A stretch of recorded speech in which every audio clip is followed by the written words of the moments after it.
Assalamualaikum warahmatullahi wabarakatuh. Alhamdulillah, assalatu wassalamu ala rasulillah. Pada kesempatan kali ini, kami dari Samudra Hikayat Channel mengucapkan Dirgahayu Republik Indonesia ke-78 terus melaju untuk Indonesia maju. Kawanku sekalian, pada vlog kali ini kami akan mengisahkan masa kecil Rasulullah Sallallahu Alaihi Wasallam yang selalu dalam penjagaan Allah Subhanahu wa Ta'ala, sehingga beliau terbebas dari sifat dan kelakuan kaum jahiliyah pada zaman tersebut. Ada beberapa kisah menarik yang akan kami sajikan pada vlog kali ini. Mari kita simak bersama-sama.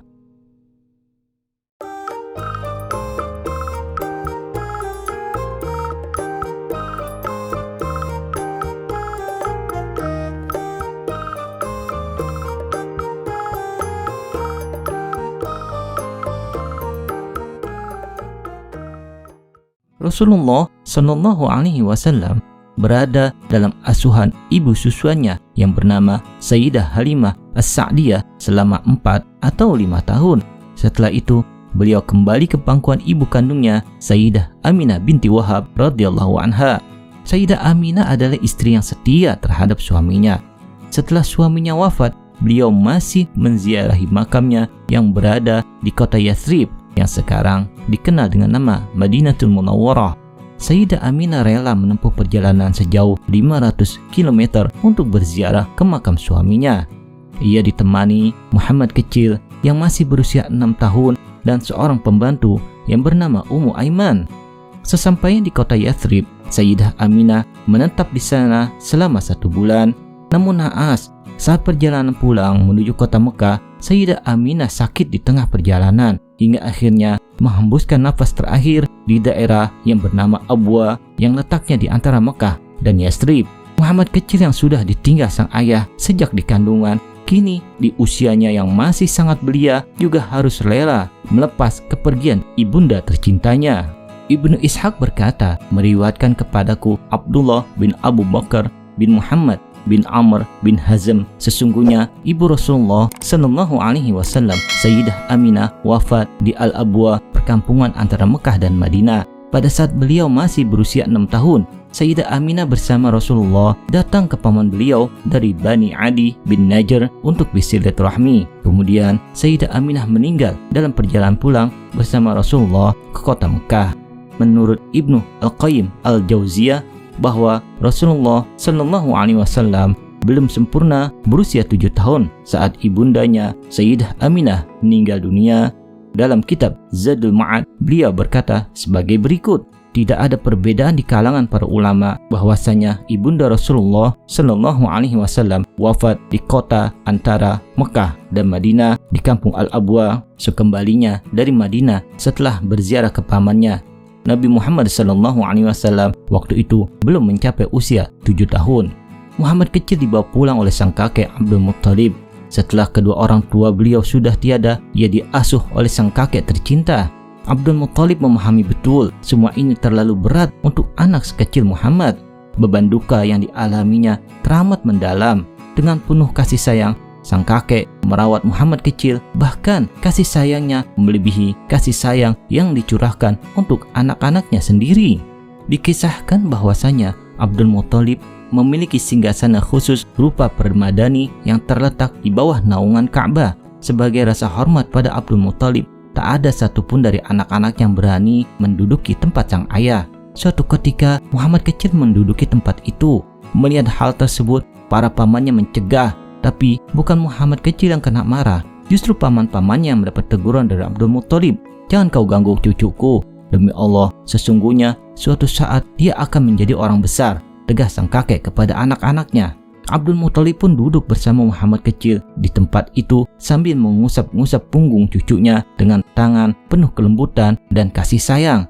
Mungkin sang kakek ingin mengatakan bahwa ia tidak akan pernah memarahi cucu kesayangannya. Ia justru merasa senang dengan apa yang dilakukan Muhammad kecil duduk di tempat kebesaran miliknya. Namun sayang, kasih sayang sang kakek juga tidak berlangsung lama. Baru 2 tahun Muhammad kecil berada dalam asuhannya, sang kakek dipanggil oleh Allah Subhanahu wa Ta'ala. Saat itu usia Muhammad kecil baru genap 8 tahun.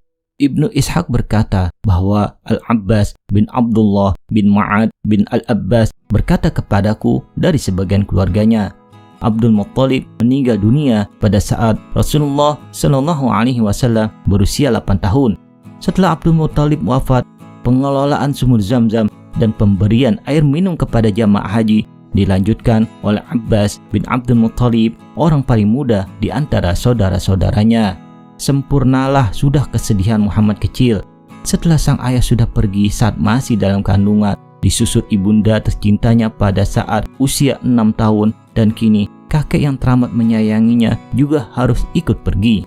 Selepas kepergian kakeknya, Muhammad kecil diasuh oleh pamannya sendiri, Abu Thalib. Ibnu Ishaq berkata, setelah Abdul Muttalib meninggal dunia, Rasulullah ikut pamannya Abu Thalib bin Abdul Muttalib. Menurut para ulama, ada wasiat Abdul Muttalib karena ayah Rasulullah, Abdullah bin Abdul Muttalib, dan Abu Thalib bin Abdul Muttalib adalah saudara kandung satu ibu. Disebutkan bahwasanya Abdul Muttalib mempunyai 10 anak laki dan 6 anak perempuan dari 5 orang istri yang berbeda. Abdullah, Abu Thalib, Zubair, dan 5 orang anak wanita beliau merupakan anak dari istri beliau yang bernama Fatimah binti Amr bin Aiz bin Abd bin Imran bin Makhzum bin Yaqadah bin Murrah bin Ka'ab bin Lu'ay bin Ghalib bin Fikhir bin Malik bin An-Nadar. Pada usia 8 tahun, Muhammad kecil mulai bekerja mengembala kambing milik orang kaya Mekah. Disebutkan Nizar Abazah dalam buku Bilik-Bilik Cinta Muhammad terbitan tahun 2018, setidaknya ada 3 alasan mengapa Muhammad kecil akhirnya memutuskan untuk bekerja mengembala kambing. Pertama, membantu meringankan beban ekonomi Abu Thalib. Yang kedua, mengembala kambing tidak butuh modal. Yang ketiga, Nabi Muhammad senang berada di padang yang luas karena di sana beliau bebas merenungkan segala sesuatu secara mendalam tanpa ada yang mengganggu. Beliau menjadi pengembala kambing kurang lebih selama 4 tahun. Dalam Sirah Nabawiyah karya Ibnu Ishaq diceritakan Abu Thalib pergi menuju Syam dalam rangka berdagang, dan tatkala telah siap melakukan perjalanan, Muhammad kecil meminta ikut pergi. Menurut penuturan para ulama, Abu Thalib tidak tega meninggalkan beliau. Kemudian Abu Thalib membawa Muhammad kecil ikut bersamanya. Abu Thalib berkata, sungguh aku ingin sekali mengajaknya pergi. Ia tidak boleh terpisah dariku. Lalu mereka pergi bersama, dan tatkala sampai di Bushra, mereka bertemu dengan seorang pendeta Nasrani yang sedang berada di tempat ibadahnya. Pendeta tersebut bernama Buhairah. Sebelumnya, para kafilah dagang kerap bertemu dengannya. Namun ia tidak pernah berkata sesuatu yang spesial kepada mereka. Akan tetapi, pada tahun itu, tatkala kafilah Abu Thalib berhenti di dekat tempat ibadahnya, sang pendeta segera membuatkan banyak makanan untuk mereka. Hal ini dikarenakan ada sesuatu yang ia lihat dari dalam tempat ibadahnya. Mereka mengatakan bahwa ia melihat utusan Allah sedang berada di atas tunggangan dan terdapat awan yang terus menaunginya dari panas matahari, padahal ia berada di antara banyak orang. Kemudian mereka tiba dan turun di dekat sebuah pohon serta melihat ke arah awan yang juga menaungi pohon. Bahkan ranting-ranting pohon itu pun condong seolah menunduk pada Rasulullah Shallallahu Alaihi Wasallam sehingga ia berteduh di bawahnya. Ketika pendeta Buhairah melihat fenomena itu, ia pun turun dari tempat ibadahnya dan mengutus seseorang untuk menemui mereka. Pendeta Buhairah pun berkata, aku telah membuatkan untuk kalian makanan dan minuman, wahai orang-orang Quraisy, dan aku sangat suka jika kalian semua bisa hadir dalam jamuan ini, baik yang besar, kecil, ataupun dari kalangan hamba sahaya dan orang-orang merdeka. Kafilah Abu Thalib akhirnya menerima tawaran itu dan bersedia menghadiri jamuan makan dari pendeta Buhairah. Dan ketika pendeta Buhairah melihat Muhammad kecil, ia merasa ada sesuatu yang berbeda dengan rombongan anggota kafilah lainnya. Ia amati tubuhnya dan menemukan sebuah tanda. Maka saat semuanya sudah makan, pendeta Buhairah berdiri dan berkata, wahai anak kecil, demi Lata dan Uzza, aku bertanya kepadamu, dan aku sangat mengharapkan engkau mau menjawab apa yang aku tanyakan. Pendeta Buhairah bertanya dengan menggunakan sumpah itu karena ia mendengar orang-orang Quraisy suka mengucapkannya. Namun Muhammad kecil segera menjawab, jangan engkau tanya aku dengan nama Lata dan Uzza. Demi Allah, tidak ada yang aku benci melebihi keduanya. Kemudian pendeta Buhairah pun mengulangi perkataannya, demi Allah, aku memintamu untuk menjawab pertanyaanku. Muhammad kecil pun berkata, "Katakanlah apa yang ingin engkau tanyakan." Pendeta Buhairah kemudian bertanya berbagai hal pada Muhammad kecil, mulai dari tidurnya dan tentang perkara-perkara lainnya. Muhammad kecil pun menjawab semua pertanyaan itu dengan benar. Maka apa yang kemudian didengar oleh pendeta Buhairah benar-benar sama dengan apa yang ia ketahui selama ini. Kemudian ia melihat punggung Muhammad kecil dan menemukan cap kenabian di antara kedua pundaknya, sesuai dengan tempat yang semestinya sebagaimana yang ia ketahui. Ibnu Hisham mengatakan bahwa tanda kenabian seperti bekas bekam. Maka setelah mengetahui tanda-tanda itu, pendeta Buhairah lalu menemui Abu Thalib dan langsung bertanya, "Apa hubunganmu dengan anak kecil itu?" Abu Thalib menjawab, "Dia anakku." Pendeta Buhairah membantahnya, "Ia bukan anakmu dan semestinya anak itu tidak memiliki ayah yang masih hidup." Abu Thalib pun menjawab, "Ia keponakanku. Ayahnya telah meninggal ketika ibunya masih mengandung." Pendeta Buhairah berkata, "Engkau benar. Sekarang bawa pulang putra saudaramu itu dan jagalah ia dari orang-orang Yahudi. Demi Allah, jika mereka melihatnya dan mengetahui anak itu seperti yang aku ketahui, maka mereka akan menyakitinya. Sesungguhnya akan terjadi sesuatu yang besar pada putra saudaramu ini." Setelah menyelesaikan perdagangannya di Syam, Abu Thalib membawa pulang Muhammad kecil kembali ke Mekah, seperti yang dikatakan oleh Ibn Hisham dalam kitab Sirah Nabawiyah.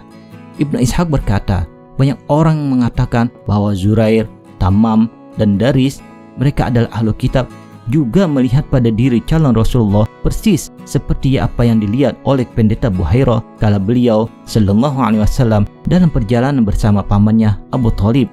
Mereka bertiga berusaha mencari calon Rasul sallallahu alaihi wasallam. Namun pendeta Buhairah terus melindungi dan mengingatkan mereka kepada Allah agar menghentikan niatnya menyakiti calon Rasulullah sallallahu alaihi wasallam. Pendeta Buhairah tidak henti-hentinya menasihati mereka hingga akhirnya mereka menyadari kesalahan mereka dan membatalkan niat mereka untuk menyakiti calon Rasul sallallahu alaihi wasallam. Rasulullah sallallahu alaihi wasallam selalu berada dalam lindungan Allah Subhanahu wa taala dari kotoran jahiliyah. Ibnu Ishaq berkata bahwa Rasulullah sallallahu alaihi wasallam pernah bercerita tentang perlindungan Allah Subhanahu wa taala kepadanya sejak kecil. Beliau sallallahu alaihi wasallam bersabda, "Pada masa kecilku, aku bersama anak-anak Quraisy mengangkat batu untuk satu permainan yang biasa dilakukan oleh anak-anak pada zaman tersebut. Semua dari kami membuka baju dan meletakkan di pundak sebagai ganjalan untuk memikul batu. Aku maju dan mundur bersama mereka. Namun tiba-tiba seseorang yang belum pernah aku lihat sebelumnya menamparku dan ia berkata, 'Kenakan pakaianmu.' Setelah itu aku memikul batu di atas pundakku dengan mengenakan pakaian lengkap, tidak seperti teman-temanku." Dalam kisah lain, suatu ketika Muhammad kecil diajak teman-temannya untuk menyaksikan sebuah pesta di sudut kota Mekah. Awalnya Muhammad kecil menolak ajakan teman-temannya itu, namun dibujuk secara terus-menerus. Akhirnya Muhammad kecil mengiyakan. Mereka pun berangkat ke sudut kota untuk menonton sebuah pesta, sebuah pertunjukan yang dinilai tidak pantas bagi seorang calon nabi dan rasul. Allah menjaga Muhammad kecil dengan caranya.